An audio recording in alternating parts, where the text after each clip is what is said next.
Assalamualaikum warahmatullahi wabarakatuh. Selamat datang dan salam sejahtera untuk kita semua. Pada hari ini kami dari kelompok 3 akan menyampaikan tugas 1 dari Pendidikan Fisika Zat Padat yang berjudul Difraksi Sinar X.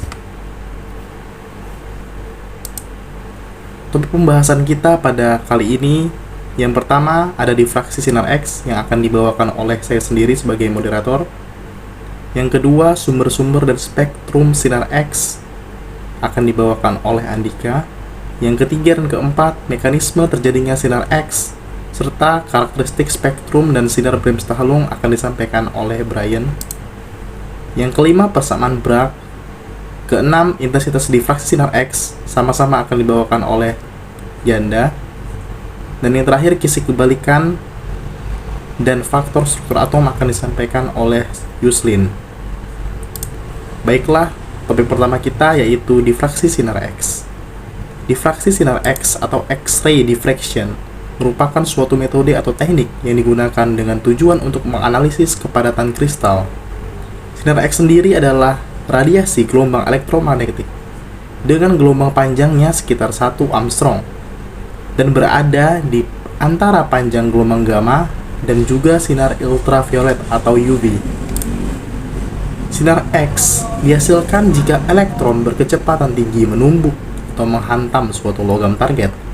Elektron yang berkecepatan tinggi tersebut yang mengenai elektron pada orbital 1s akan menyebabkan elektron tereksitasi, menyebabkan kekosongan pada orbital 1s tersebut.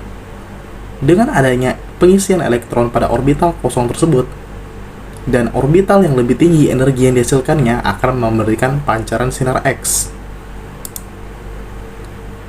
Berikut gambar sinar X tadi, di mana sinar X secara tertentu terjadi seperti yang tadi saya sampaikan. Kemudian, materi kedua akan dibawakan oleh Andika. Sumber-sumber sinar X dan spektrum sinar X. Sinar X terbentuk pada saat elektron-elektron bebas melepaskan sebagian energi saat terjalin interaksi dengan elektron lain yang mengorbit atau dengan inti atom atau nukleus. Energi yang dilepaskan dari elektron ini berupa fotosinar X. Spektrum sinar X. Setiap logam dengan nomor atom yang besar akan memancarkan sinar X jika ditembakkan dengan elektron yang berenergi tinggi. Frekuensi sinar X yang dipancarkan sangatlah lebar. Akan tetapi, ada juga beberapa frekuensi karakteristik yang sangat tajam. Frekuensi tersebut dihasilkan akibat adanya transisi elektron dari orbit yang paling luar ke orbit yang dalam. Frekuensi lain yang kontinu dinamakan frekuensi Bremsstrahlung, akibat pancaran gelombang oleh elektron yang mengalami perlambatan. Dari gambar di samping, dapat dijelaskan bahwa gelombang hasil dari Bremsstrahlung akan mengalami penaikan menuju titik puncak dan akan menghasilkan gelombang karakteristik, yang dimana gelombang karakteristik ini yang paling tajam adalah gelombang dengan orbit yang paling dalam dari energi maksimum sinar X yang dihasilkan. Nah, setelah diamati, dapat disimpulkan bahwa spektrum dengan frekuensi atau energi yang paling besar adalah spektrum yang dihasilkan dari transisi orbit yang paling dalam. Spektrum garis yang tajam, yang khas dan berada pada frekuensi paling besar dihasilkan akibat adanya peristiwa loncatan elektron ke orbit yang paling dalam atau orbit K. Selanjutnya saya akan menjelaskan mekanisme terjadi sinar X. Mekanisme terjadi sinar X. Sinar X atau sinar röntgen adalah salah satu bentuk dari radiasi elektromagnetik dengan panjang gelombang berkisar antara 10 nanometer sampai 100 picometer. Sinar X umumnya digunakan dalam diagnosis gambar, medical, dan kristalografis sinar X. Sinar X adalah bentuk dari radiasi ion dan dapat berbahaya. Nah, sinar X ini banyak digunakan dalam bidang kedokteran untuk memonitor kelenjar tulang dan organ dalam tubuh manusia. Meskipun besar manfaatnya, penggunaan sinar X ini sangat berbahaya dan harus memperhatikan prosedur keadaan pasien karena daya tembusnya cukup besar sehingga dapat merusak jaringan tubuh manusia jika terpapar terlalu lama. Oleh karena itu, pemancaran sinar X pada pasien diusahakan sesingkat mungkin. Nah, sinar ini merupakan pancaran gelombang elektromagnetik yang sejenis dengan gelombang radio, gelombang panas, gelombang cahaya, dan gelombang sinar ultraviolet, tetapi mempunyai panjang gelombang yang sangat pendek sehingga dapat menembus benda-benda. Nah, berikut adalah bagaimana sih mekanisme terjadi sinar X dalam tabung halogen? Yang pertama, di dalam tabung halogen ada katoda dan anoda, dan bila katoda atau filamen dipanaskan lebih dari 20.000 derajat Celcius sampai menyala dengan mengantarkan listrik dari transformator. Yang kedua, karena panas atau suhunya tinggi, maka elektron-elektron dari katoda atau filamen akan terlepas. Yang ketiga, dengan memberikan tegangan tinggi, maka elektron-elektron dipercepat gerakannya menuju anoda atau target. Yang keempat, elektron-elektron mendadak dihentikan pada anoda atau target, sehingga terbentuk panas sekitar 99% dan sinar X sekitar 1%. Sinar X akan keluar dan diarahkan dari tabung melalui jendela yang disebut diafragma. Dan yang terakhir, panas yang ditimbulkan dijadakan oleh radiator. Berikut adalah gambar dari bagaimana terjadi sinar X di dalam tabung halogen. Baik, selanjutnya dalam materi keempat yaitu karakteristik spektrum sinar dan garis tahu. Sinar X karakteristik. Sinar X karakteristik merupakan proses terjadinya perpindahan elektron akibat peristiwa eksitasi saat mengumpul target, sehingga memancarkan energi yang berbentuk gelombang elektromagnetik dalam waktu yang sangat singkat. Sinar X karakteristik terjadi ketika elektron dan energi kinetik tinggi berinteraksi dengan elektron di setiap kulit atom yang berbentuk lebih kecil dibanding dengan elektron yang peristiwa tersebut mengakibatkan elektron yang berada di kulit tersebut terlepas dari orbitnya dan terjadi transisi elektron dari orbit yang lebih luar ke orbit yang dalam. Elektron yang bertransisi tersebut melepaskan energi berupa sinar X. Sinar X karakteristik memiliki spektrum diskrit. Nah, berikut adalah gambar terjadinya bagaimana sinar X karakteristik itu terjadi. Kita bisa lihat ada elektron yang berada di kulit L yang menabrak elektron berada di kulit K, sehingga elektron berada di kulit K tersebut akan terlepas dari kulitnya. Baik, selanjutnya adalah sinar X Bremsstrahlung. Sinar X Bremsstrahlung yaitu istilah dalam bahasa Jerman yang berarti radiasi pengereman atau braking radiation. Sinar X Bremsstrahlung terjadi ketika elektron proyektil energi kinetik berinteraksi dengannya dan energi yang pada inti atom di anoda.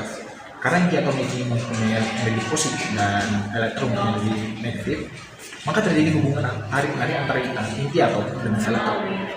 Ketika elektron ini cukup dekat dengan inti atom dan inti atom mempunyai energi yang cukup besar untuk ditembus oleh elektron proyektil, maka medan energi pada inti atom ini akan melambatkan gerak dari elektron proyektil.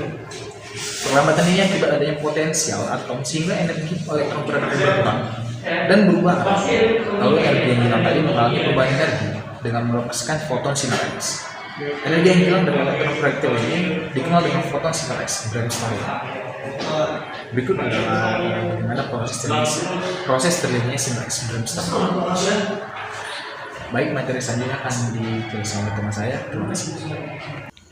Baiklah, di sini saya akan menjelaskan persamaan Bragg. Hukum Bragg adalah sebuah hukum yang diciptakan oleh Sir W.H. Bragg dan anaknya Sir W.L. Bragg pada tahun 1913 yang mendeteksi bahwa adanya difraksi sinar X pada susunan sebuah kristal. Berkat penemuannya tersebut, Bragg mendapatkan penghargaan Nobel pada bidang fisika yaitu pada tahun 1915.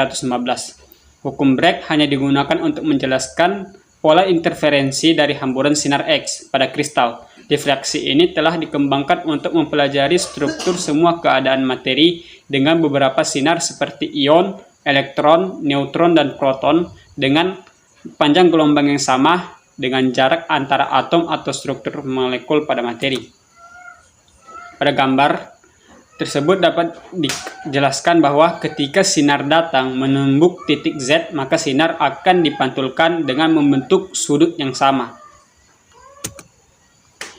Nah, dari penjelasan gambar sebelumnya dapat dijelaskan bahwa sebuah kristal ditembakkan oleh dua sinar yang sudutnya datang sama dengan sudut pantulnya yaitu theta. Yang kedua, sinar datang yang paling atas akan menumbuk titik Z dan kemudian sinar dipantulkan. Yang ketiga, begitu pula dengan sinar datang yang paling bawah akan menumbuk titik C tetapi dengan tambahan jarak AC tambah CB. Karena jarak tempuh sinar atas sama dengan jarak tempuh sinar bawah, jarak yang sama ditunjukkan oleh batas ZA sama dengan ZB. Yang keempat, jarak tambahan ini harusnya sama dengan sebuah integral penjumlahan N dikalikan lambda agar kedua fasa sinar menjadi tetap sama. Maka didapatkan persamaan satu yaitu N lambda sama dengan AC ditambah CB. Kemudian ketika kita memperbesar geometri pada bagian ZAC, maka terbentuklah segitiga sama siku. Dan pada gambar yang nomor 5, maka didapatkan persamaan kedua yaitu sin theta sama dengan AC per ZC sama dengan AC per D, D sin theta sama dengan A. Yang ketujuh, pada gambar 1 dapat dilihat bahwa AC sama dengan BC. Maka persamaan 1 menjadi N lambda sama dengan AC tambah BC, N lambda sama dengan 2AC karena AC sama dengan BC. Yang kedelapan, yaitu persamaan ketiga sebelumnya disubstitusikan ke persamaan kedua. Maka D sin theta sama dengan AC, D sin theta sama dengan 1 per 2 N lambda, 2 dan sin theta sama dengan N lambda. Dengan demikian, persamaan hukum Bragg yaitu pada persamaan keempat yaitu 2D sin theta sama dengan N lambda. Dengan D adalah jarak antar bidang atau celah, satuannya adalah meter. N merupakan orde pertama, kedua, ketiga, ataupun seterusnya. Lambda merupakan panjang gelombang dengan satuan meter. Dan theta merupakan sudut sinar datang atau sudut sinar pantulan dengan satuan difraksi atau hamburan. Yang kemudian ada intensitas difraksi sinar X. Intensitas difraksi sinar X pada dasarnya merupakan hasil interaksi antar dua gelombang atau lebih. Peristiwa difraksi sinar X hanya muncul ketika panjang gelombang dari sinar X memiliki orde yang sama dengan jarak antara kisi dengan atom. Hasil dari interaksi ini adalah dapat menghasilkan interferensi konstruktif maupun interferensi destruktif. Interferensi konstruktif terjadi apabila beda jalur yang ditempuh oleh dua gelombang memiliki beda jalur 0 atau merupakan kelipatan bilangan bulat panjang gelombang yang disebut dengan sefase.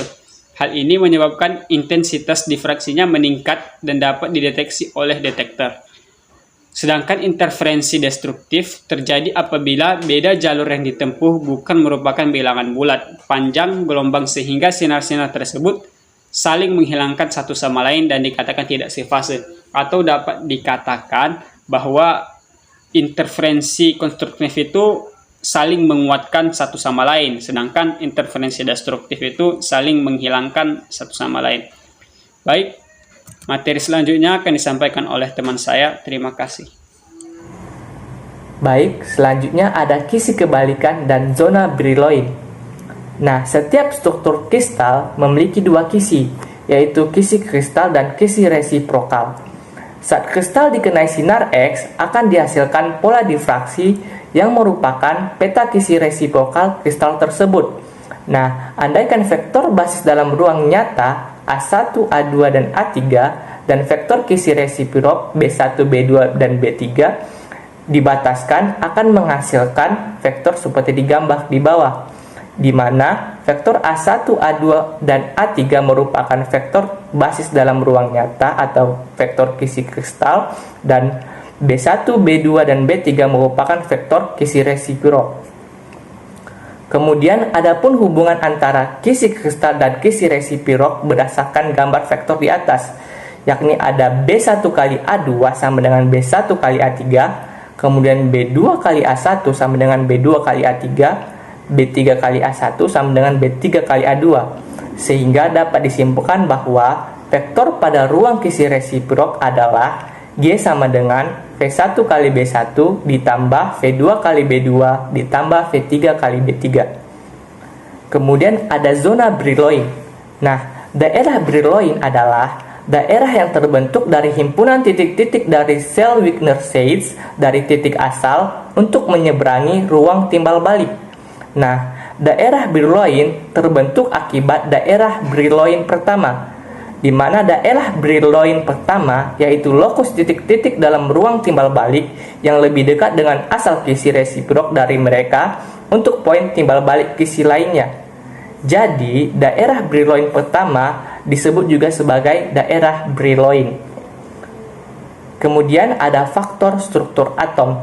Nah, di dalam pernyataan tentang faktor struktur, di sini terjadi kuantitas Fj yang merupakan ukuran kekuatan hamburan atom yang jatuh pada suatu sel, di mana nilai F atau nilai faktor struktur melibatkan jumlah dan distribusi dari elektron atom panjang gelombang, dan sudut hamburan radiasi, di mana radiasi yang tersebar dari suatu atom memperhitungkan pengaruh interferensi di dalam atom.